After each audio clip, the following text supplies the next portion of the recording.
I'm Amy Miller, Executive Director of Atlanta Celebrates Photography, and we are very happy to be here today. ACP is more than just an October festival. As you've noticed, it's not October. We're doing more events throughout the year, and our next event is a photo book self-publishing workshop. It'll be May 7th, and it's co-sponsored by Showcase. And you can sign up on a link at our website, acpinfo.org, and on the Showcase School's website. I'd like to thank Forrest McMullen and SCAD for hosting us in this outstanding building today. If you're a student and you go to school here, you're going to be in for a shock when you get out of school and have to work in a regular building.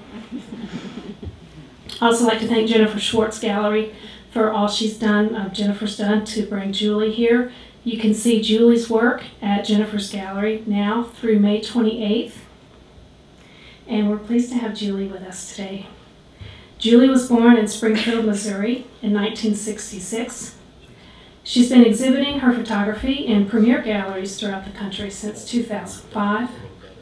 In 2006, she won first place in Santa Fe Center for Photography's project competition and the Critical Mass Book Award. In 2007, she was named Photo District News 30 Photographers to Watch. In 2008, she was awarded American Photo's Emerging Photographer of the Year Award. And since then, she's been busy doing book signings, lectures, and exhibiting around the country. Her work is in the permanent collection of the Cleveland Museum of Art, the Museum of Fine Arts in Houston, and the Museum of Contemporary Photography in Chicago, among others. Please join me in welcoming Julie Blackmon.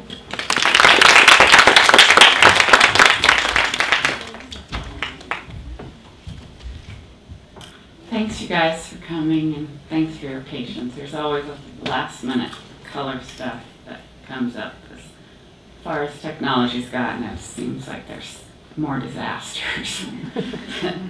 Anyway, I was just going to start by showing you where I started, and that was in black and white about 6 or 7 years ago. I just really decided that I wanted some better pictures of my kids to put on the wall. That was my only goal, and maybe I wanted my living room to look kind of Pottery Barnish or something too. I don't know, but it was just at a time. I'd been a stay-at-home mom for 12 years, and I just wanted to do something different and just immerse myself in something instead of watching Oprah every day and thinking up reasons to go to Target, which I still do. So I set up a dark room in my basement and got to work. And I'd been a photo major in college, so I know a little bit about that, but at the time, I was consumed with photographers of the past, and one of the books I checked out at Missouri State Library, that's back when you checked out books, but was Keith Carter. And I loved his work, but what really got me is his philosophy, and that you didn't have to travel the world to make art, but that you could find it in the most ordinary places, like your own backyard. And having a 3-year-old at that time and not being able to travel the world, that meant a lot to me, and so I started shooting and took the advice literally and shooting in my own backyard. So these are some of the first images. This is called Trampoline. I was under the trampoline when I shot this. Nap time. I'd always depend on nap time to get some things done, and he's a little old for a nap here, but I was still trying to encourage it. It never worked out. Easy set pool. It's one of those blue rise and fill pools. And I was on a step ladder in clogs on a step that said do not step on or above this step, but you know, you'll risk anything for a good photo sometimes.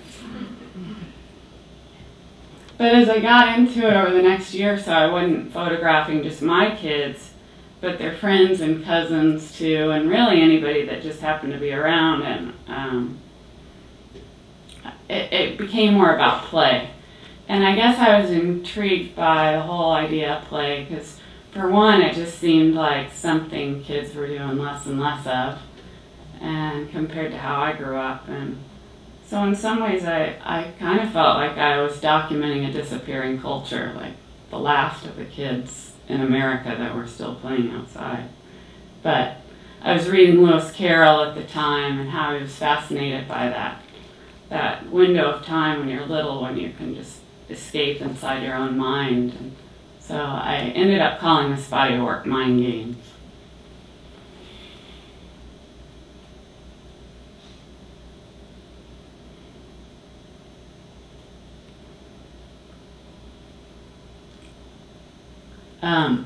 Not too long ago, this is my son Owen. He's a little older when I heard this conversation, but between Owen and his 7-year-old buddy AJ in the backseat of the car, and I heard AJ say to Owen, if you had to choose between being married to a woman you did not love for the rest of your life or go to prison for the rest of your life, what would you do?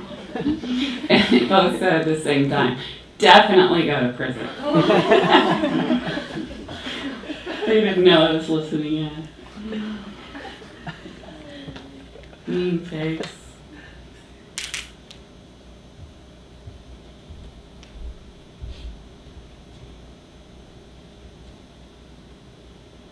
But, so anyway, that was sort of the black and white work I worked on for a couple of years. But at a certain point, I just felt like I couldn't go any further with it. For one, it was getting colder and the easy set pool had to be put away. But also I wanted to say something, not just about a culture that was disappearing, but say something about the here and now and the life I lived in now. And I thought about it a lot, and I thought, well, if I'm going to do it, it's going to be in color. But at that time, too, I started looking at a lot of Dutch and Flemish painters, like Jan Steen, Van Eyck, Pieter de Hooch, and Vermeer. And I don't know, the light and the vantage points, the everyday moments, these paintings just really moved me. And so I started thinking about, how I could apply that to life now, because it seemed like as much as that it changed in 400 years, there was still so much that had stayed the same in terms of the dynamics of family life. But I loved Jan Steen the most. Just his humor seemed contemporary in some ways, even though these are so old. I just, I really took him to heart. And maybe just the craziness reminded me of my life now. I'm the mother of 3, but I am also the oldest of 9 kids, so it reminded me of growing up. So anyway, this is one of the first images I got when I had just kind of absorbed all these different directions that I wanted to go in, and it's called Nail Polish. And I hadn't figured out the lighting yet. The lighting was really flat on this one, but it kind of opened up how, where I could go and all the possibilities. Because when I shot this, it was in my sister's house, and her house really looks like this with the pink walls, but it didn't look like a real environment, obviously. It looked kind of surreal. So that got me thinking, well, why do I have to do a documentary exactly of my life? Why can't I do kind of a fantastical take on it? So I just kept going with that idea.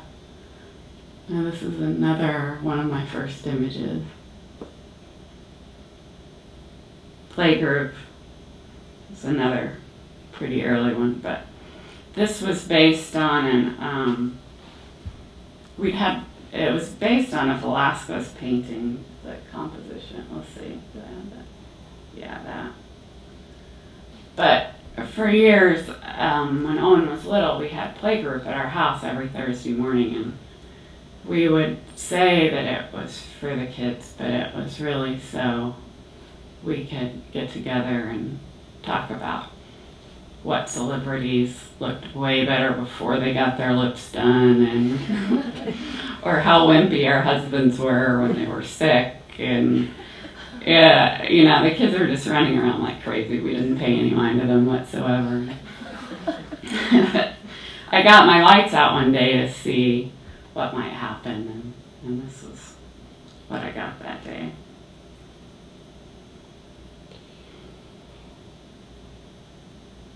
Cupcake. But well, I've learned a lot from my husband, who writes fiction, and he's always borrowing details from our life, but exaggerating them or stylizing or shifting around details just for the sake of the story. But even with his stories being fictional, they somehow tell the truth more than the truth itself. And so, you know, if he'd written them as exactly as life happened, they just wouldn't have the same effect. But so I guess I'm trying to do the same thing visually in a way, tell the truth about my life, but in a fictional way. Front porch. Before the storm. I always start in with these ideas maybe before the shoot, and on this one I had this idea that my little niece Mabel in the red would be twirling. I'm like, hey Mabel, can you twirl? But right as I asked her to twirl, she dropped her banana. So that's I clicked the shutter on that one, and that's what ended up surviving. Dinner party. Just another painting influence. Let's see, the painter on this one was George de la Tour. It's called The Fortune Teller. But the way her eyes shifted sideways is kind of what gave me the idea for this one, and it's called Green Velvet. Another one of the books I found that's just always gives me a new idea. Painter on this one was Sir William Orpin. I guess that's how you say it. But the composition on this was the basis for this one, called The Babysitter.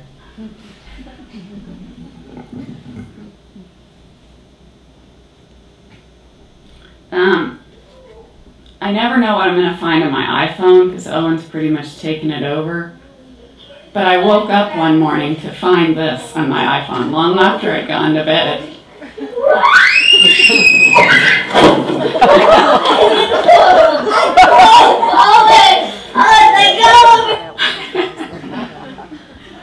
So that's exactly why he spent about a third of his life in timeout.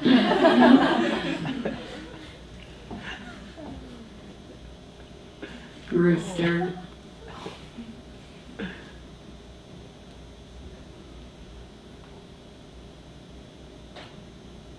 Birds at home.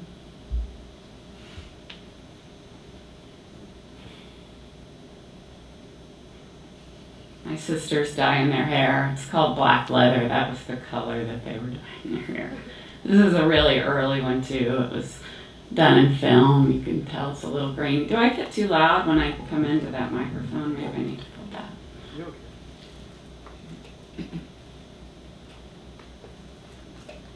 So it was a day that my sister, she was pregnant and found out she was having a girl. So my other sister went to a thrift shop and got her this little dress.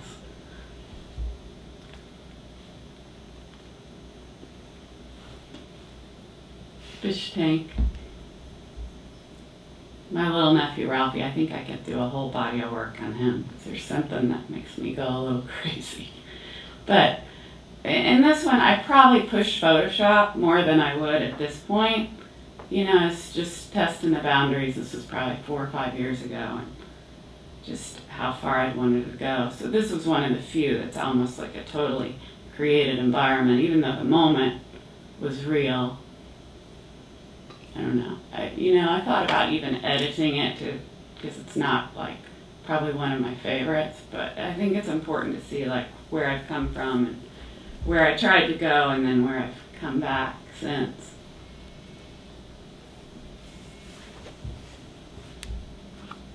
Another early one. Floaty.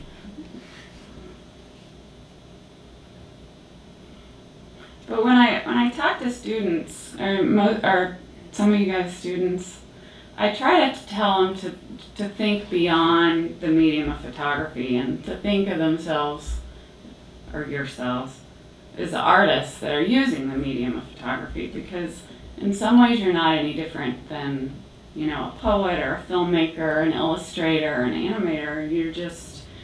You have to figure out what you want to say, and then you have to figure out the most effective way to say it. But I was just reading a recent interview about Rob Reiner in the New York Times, and he was a film director who wrote and directed Harry Met Sally, and When Harry Met Sally, and Stand By Me, and Princess Bride, and he said no matter what he does, he just tries to be good, and that means working with what he knows. And he said without that, he wouldn't know how to tell it, and I could just really related to that, because I feel like it's so important. Keith Carter, like I'd mentioned before, he always says to his students, the full weight and mystery of your art rests upon your relationship to your subject matter. And I think this is so true. And I think also in school it's so easy to make it maybe harder than it is, and to try to intellectualize it and try to think of something really smart before you even begin. And the novelist Tobias Wolff was once asked what themes he worked with, and he replied, "I try to tell a good story, and if it's good, the themes will be there." And I just thought, yeah, it really is. It really is just about telling a good story. You can't think up your themes sometimes before you just start in on a gut level with what matters to you and what you love.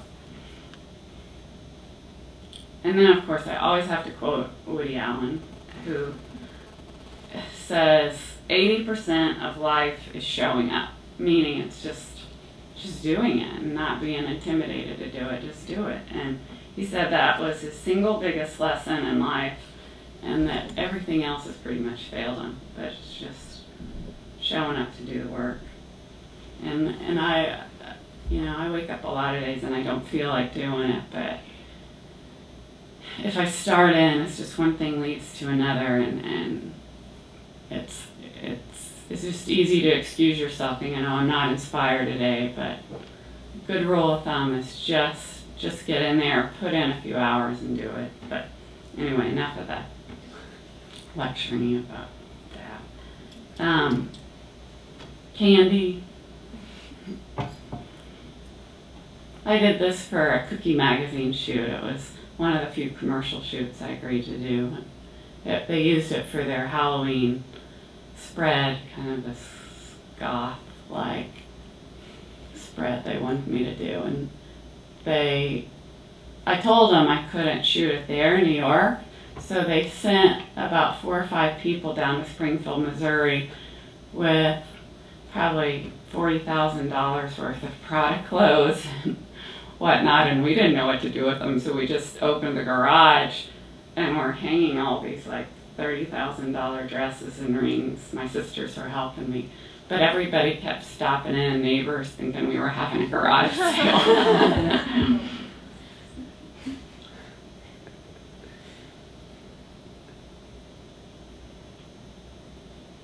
That was kind of, I should go back, that was like a Balthus inspired piece. I mean, I'm always looking for inspiration everywhere, but I love Balthus. And one of his, there's a piece of his called The Mountain. I don't have a picture of it, but vintage wallpaper. New baby. The sister that was pregnant, this was her baby. And I think she's only about 3 weeks old here, but she was huge. And she started, I guess she was postpartum one day, but she's like crying, saying, I know she's not very cute. I know that, but I just really love her anyway.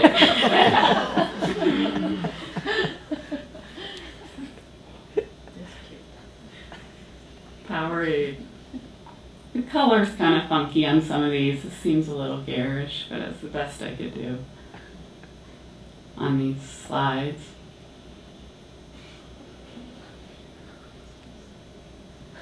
My husband's secretary one year gave him this giant Hershey Kiss filled, this isn't Photoshop, it was really giant, filled with hundreds of little Hershey Kisses. And so they were all, you know, it was on the kitchen counter, and everybody was already instantly fighting over it, and it just caused all kinds of mayhem. But I call it Stolen Kiss. Snow day.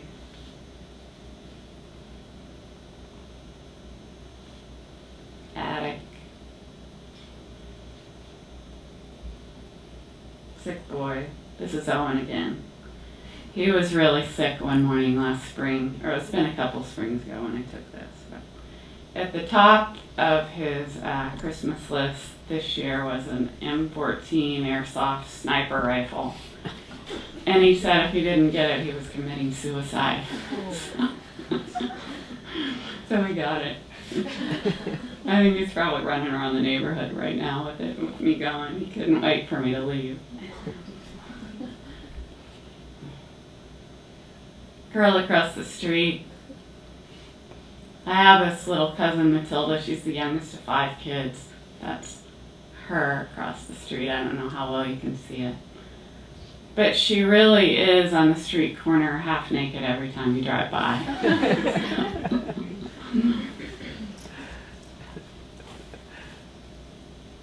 This was another one from the Cookie Magazine spread.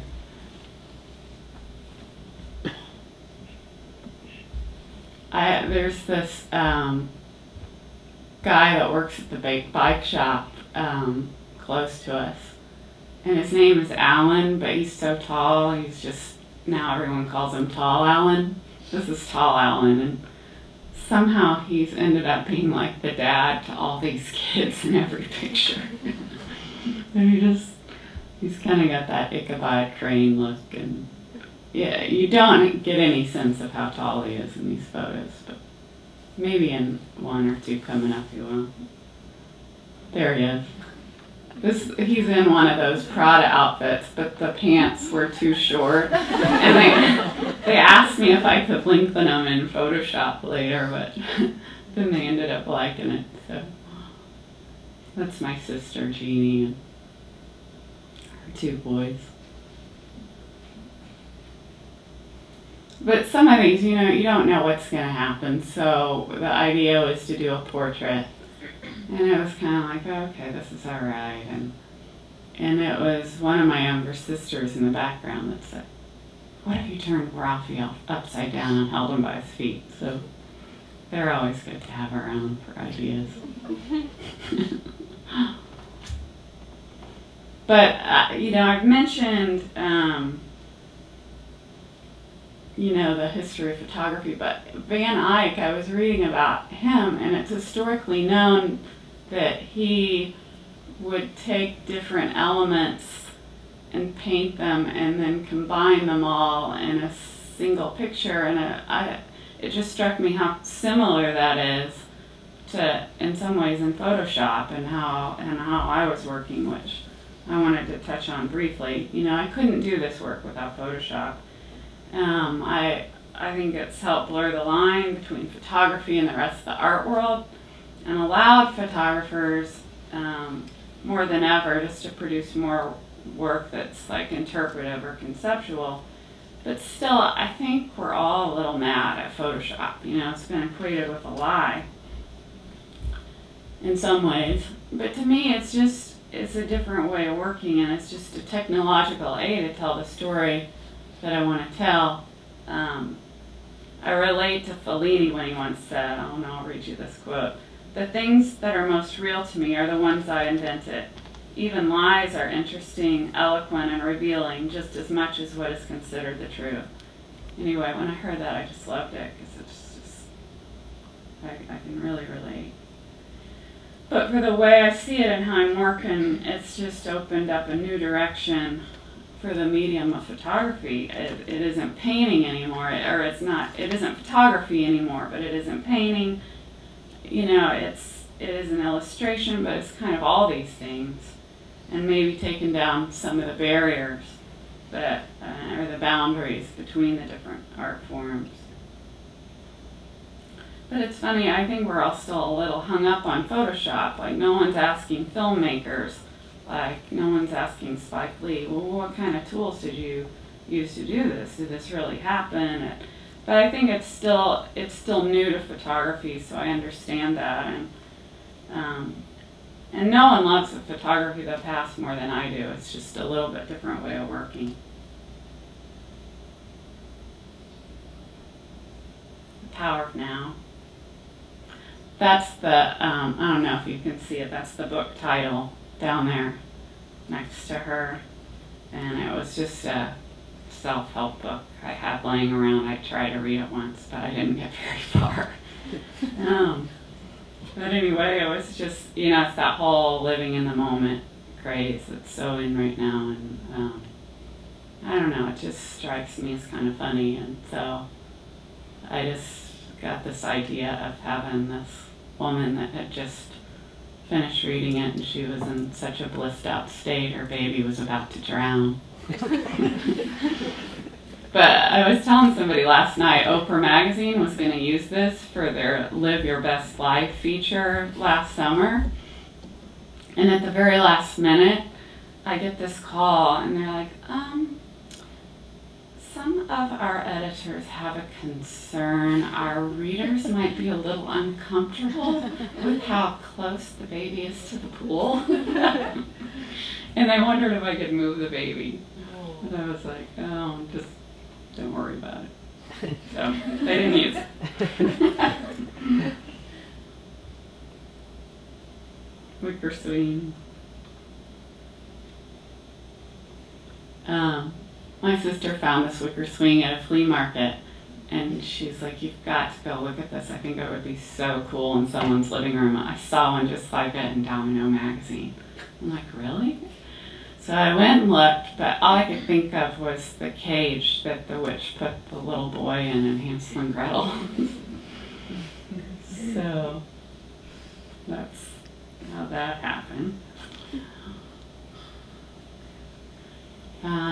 This is called Night Windows. It's based on a famous Edward Hopper painting called Night Windows.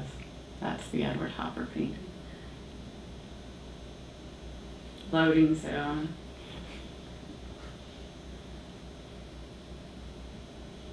This seemed a little garish. I couldn't get it right on the slide, but it's called Patio.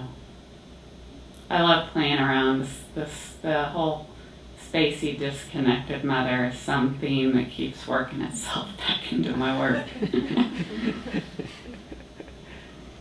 Yeah, maybe that's the autobiographical part. I don't know. High dive. I've been looking at a lot of paintings, obviously, as I told you before, and one of them, I just noticed so many of the painters during the 17th century all did these paintings called garden parties, where they were having a big picnic on the lawn and the house was in the background. But I wanted to kind of lighten it up a little bit, so that's where the Barbies flying off the balcony came into play.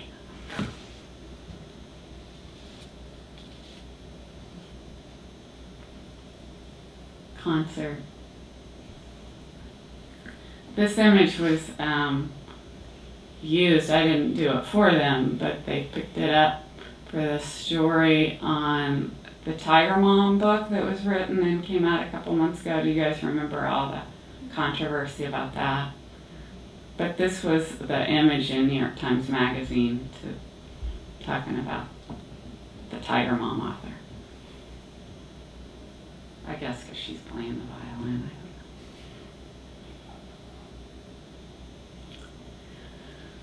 And some of these, I think, is just hard to get, even with them great big, just, I don't know, the subtleties of, what's this mean? I don't know what exactly it means. Maybe some of it just goes back to my own childhood. I had to practice every day.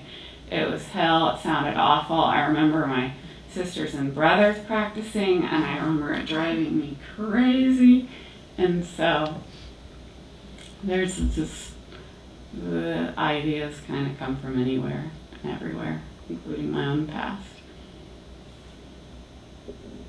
Line up. Saw my little models lined up one day. This is probably the newest piece. It's called Queen, and you probably recognize the influence here, which is the famous Velasquez painting, which I don't have a slide up. Take off. But I shot this little guy. He's one of Owen's best friends, and he's pretty funny, but I try to avoid having him over too much because it's just so incredibly hyper. But he was good. Was good for a model. He was the one going down the stairs on the mattress slide with Owen. But I shot this, and I had a few of them like flying in the air, and I didn't know what to do. I ended up with him just because I liked the way his rib cage was sucked in. But I wasn't, it wasn't done yet, and I knew it, and so I thought for a few days, what else does this image need? And then it came to me, he needed some friends, or an audience. So that's where Godzilla and the Bratz doll and Aristotle came into play.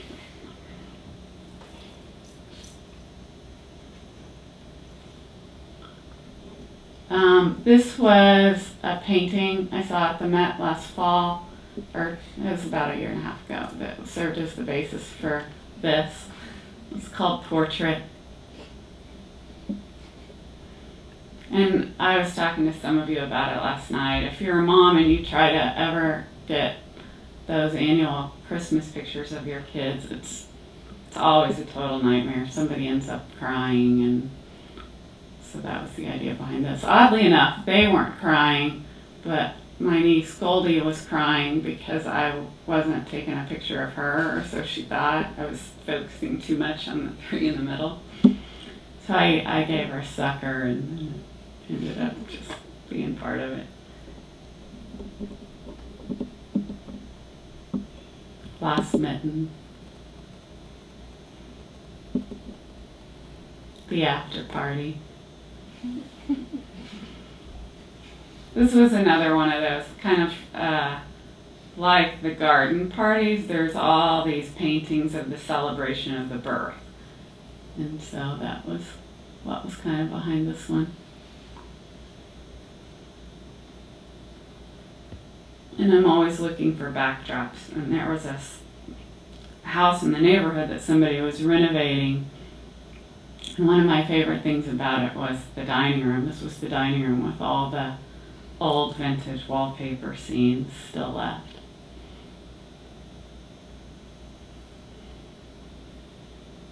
Tinker Toys, it's another from that house. When I was little, I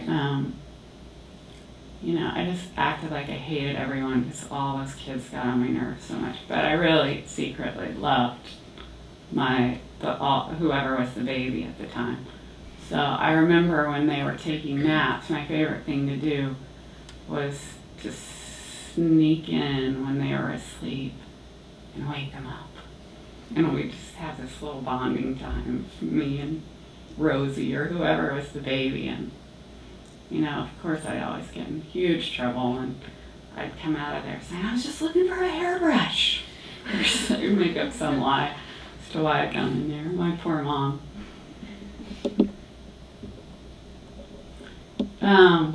Anyway, another inspiration is just vintage family snapshots, and this was not from a book or anything. It's actually a friend of mine. He's 70 now, but when he was a little boy, his name is Clarence. The dad's name was Clarence. That's Jim, and he's being held up by his dad. And that got me noticing there was lots of images at that time with people doing things like that, I guess. Long before we knew about shaken baby syndrome, people had a lot more fun. But here's my own attempt. It's called baby toss. It's my little niece being thrown up by her dad.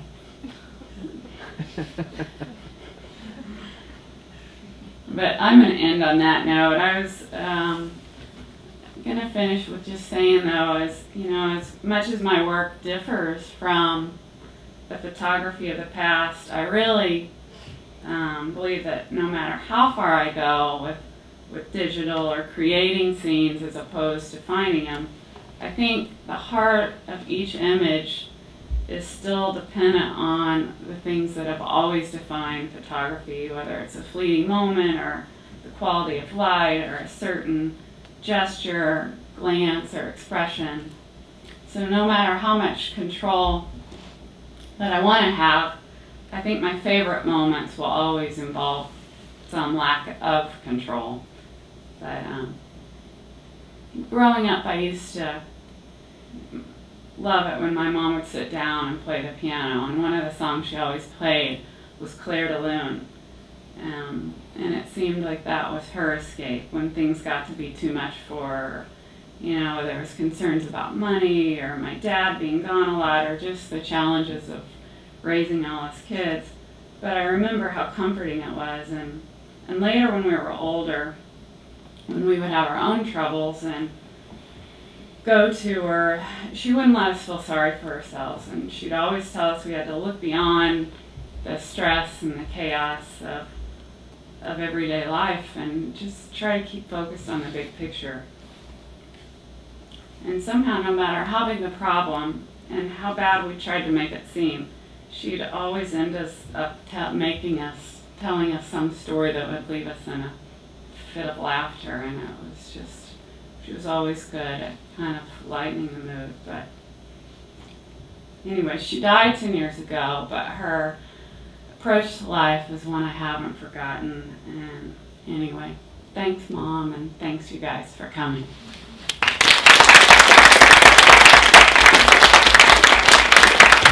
You guys have any questions to it? What is your thought process before you do a shoot? Do you like sketch out a composition or a notepad or anything? Well, it's a series of things that just come together. And it might start with an idea of just something I've seen at home that strikes me as just kind of interesting or funny. But then it might be a certain setting, like that 1950s house called Patio. I was just driving around one day and found that house and I was like, oh, I have to do something with that. And I don't know. So that was what kind of triggered the idea for that. It just depends. It's usually for you, I guess, as far as looking at a setting, I guess. What? For you, it's like looking at a setting and getting at the idea because of that setting. Yeah, well, I'm figuring out the setting of the backdrop is almost important as the moment, because if you have, and when I hear filmmakers scouting out locations, I so relate, because if you can't figure out how to tell that story and set it somewhere so your figures separate from the background and whatnot, it doesn't matter what story you're telling. So, and it's two different thought processes, like what is a really strong visual background that just makes it, that is going to make my idea pop, and what is my idea. So it's just kind of all these things coming together. And then sometimes the idea, once I get there, it turns out to be totally something I hadn't planned on, depending on what happens. So I go in with an idea, but then I'm open to what might happen at the shoot. And just by the nature of them being kids, inevitably there's always something that does. Yeah. You said that your kids are getting a little bit older now than a lot of the kids that appear in the pictures. Do you expect your work to be changing with that, or are you just going to shift to your nieces? Yeah, everybody asks me that. What are you going to do when you run out of models? But 3 of my sisters are pregnant right now. They're all doing August. How weird is that? Even they're embarrassed by it. So I don't know. I can't say that I won't ever move on from the kid thing. And I don't feel like I like the kids for any kind of sentimental reason. I just think kids are funnier. And I guess I'm attracted to humor. The scale is another thing, you know, the amount of space they take up in a frame, it works better than just a regular person. I don't know. They're not aware of themselves as much. It seems like once they get past about the age of 5, things start to change a little bit. But I do. I just prefer the little ones. Yeah. Are you able to shoot much on the fly, or is the production, you know, with your equipment such an ordeal that everything has to be set up? I mean, can you be on a vacation like that? I mean, the black and white work really was like that. Oh, the light's good right now. I need to just grab my camera and go. But with this way of working, it's all thought out. But yeah, some people still don't understand that. Oh, you ought to go just take off with your camera. It's like, no. When you have lighting and everything, it does. I wish it could be more impromptu, but it is usually pretty thought out. That doesn't mean I won't want to do it that day once I get the idea, but it's all pretty planned. So it's this mixture of intense planning, but then kind of what happens just because you're there, and things that you can never plan on, like the look on her face, or even look on her face, you know, or if my strobe that day, as powerful as the sun was, I still had to have a strobe more powerful than the sun, and it was really windy, so I was like holding that so it wouldn't blow over and shooting it, and just, you know, there's a high failure rate in everything I do. Yeah. Do your siblings ever take their kids now to get like the typical portrait done, or they like pass that since they have all these funny pictures that you've taken? You know, now that I think about it, I don't think any of them have gotten their picture taken lately, so maybe they're, well, just in time, huh? Yeah, I don't know. I haven't, or maybe I'm just not tuned into the fact that they have been to Sears and I have not been aware of that. But they get all my freebies, so they're all over their walls too. Yeah. Anything else? Yeah. One of the things that I was struck by was the similarity to sort of portrayal of the American family like Rockwell did.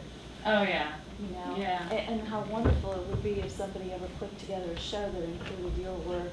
Well, what's really strange is I was just at the Brooklyn Museum of Art a month ago where that exhibit's going on, and how photography informed him and how he worked. And I think Rockwell's always been a huge influence without knowing it, because my mom left him and I grew up looking at those images. But what I didn't realize when I got to that exhibit is how similar he worked. You know, he'd pull these models. His models weren't professional. They were just people that he knew in his hometown of wherever it was. But, you know, I relate to that. I'll see somebody at Starbucks. They just have a really good look, and I may never call them, but I have my little list of people, including Tall Allen. Always willing. But I also didn't say, I skipped over one part. My sister's an author, illustrator of children's picture books. She's on her 3rd book. She illustrated Eileen Spinelli's book called Someday. I don't know if you've heard of that. But we always bounce things off each other. And at a certain point, my influences became her influences, and her influences kind of became mine. So people like, you know, Edward Gorey or Tim Burton, or, you know, Ian Faulkner, who wrote the Olivia books. It's like that, those, I mean, the further I got into it, that, you know, it started with the photographers, Dan Arbus or Keith Carter, and then it moved to painting, and then it sort of gradually moved to the illustration. So, yeah, I'm glad you brought up the Rockwell thing, that's for sure, that's definitely. And I think, you know, I think he's getting more credit as time goes on. His most famous images were maybe a little bit on the cheesy, schmaltzy side, but if you look at all of his work, it really was pretty sophisticated in a lot of ways. So. Well, a lot more than I'd like to. There's usually a lot more post-production than shooting anymore. In fact, I wish I had more time to shoot. But, well, now that I think about that, okay, maybe pre-production is taking more time. Because what I'm doing in Photoshop is not, I'm not a tech head. I mean, I tried to take a Photoshop one class and I totally flunked. The teacher kept saying, "Are you with us, Julie?" I was doing it all wrong. I didn't know how to make like a quick layer mask or whatever. So even to this day, I'm using Photoshop in the most simplistic way, and it's basically just cutting and pasting, but even the cutting and pasting isn't taking something from somewhere else and putting it there. It's gotten so, if I shoot it, it really was there. I mean, I might have done 10 or 12 shots to get the light right on a certain thing, or she might have been over here, not at the same time as they were up on the balcony, but if they are in the picture in that part, they really were. It's just, you know, my taste has gotten different, and I kind of have an aversion to some of the going too far with the Photoshop. So when it gets down to that, it's pretty simple. I mean, I can composite an image in half an hour sometimes. If my vantage point is the same, and there's enough consistent, I can bring it all together. Is that what you're kind of asking me? Anyway, well, thanks, you guys. Thank you.